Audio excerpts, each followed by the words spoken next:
തദ്ദേശ സ്ഥാപന തെരഞ്ഞെടുപ്പിന്റെ കരട് വോട്ടർ പട്ടിക 20-ന് ശേഷം പ്രസിദ്ധീകരിക്കും. തദ്ദേശ വാർഡുകളിലെ പുനർവിഭജന ശേഷം നടക്കുന്ന തെരഞ്ഞെടുപ്പാണിത്. പുതിയ വാർഡിനനുസരിച്ചുള്ള വോട്ടർ പട്ടികയുടെ ക്രമീകരണം പൂർത്തിയായി. ഇനി പോളിംഗ് ബൂത്ത് അടിസ്ഥാനത്തിലുള്ള ക്രമീകരണം നടത്തും. തുടർന്ന് സംസ്ഥാന തെരഞ്ഞെടുപ്പ് കമ്മീഷൻ കരട് വോട്ടർ പട്ടിക പ്രസിദ്ധീകരിക്കും. കരട് പ്രസിദ്ധീകരിക്കുന്ന അന്ന് മുതൽ 15 ദിവസം പരാതികളും ആക്ഷേപങ്ങളും അറിയിക്കാം. പുതിയ വോട്ടർമാരെ ചേർക്കാനും മരിച്ചവർ, താമസം മാറിയവർ എന്നിവരെ ഒഴിവാക്കാനും അവസരമുണ്ട്.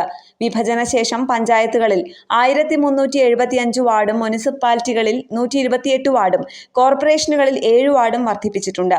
പഞ്ചായത്തിൽ ഒരു വാർഡിൽ 1300 വോട്ടർമാർക്ക് ഒരു പോളിംഗ് ബൂത്ത് എന്ന നിലയിലും മുനിസിപ്പാലിറ്റികളിലും കോർപ്പറേഷനുകളിലും 1600 വോട്ടർമാർക്ക് ഒരു പോളിംഗ് ബൂത്ത് എന്ന നിലയിലുമാണ് ക്രമീകരണം. ന്യൂസ് ഡെസ്ക് കേരള പ്രണാമം.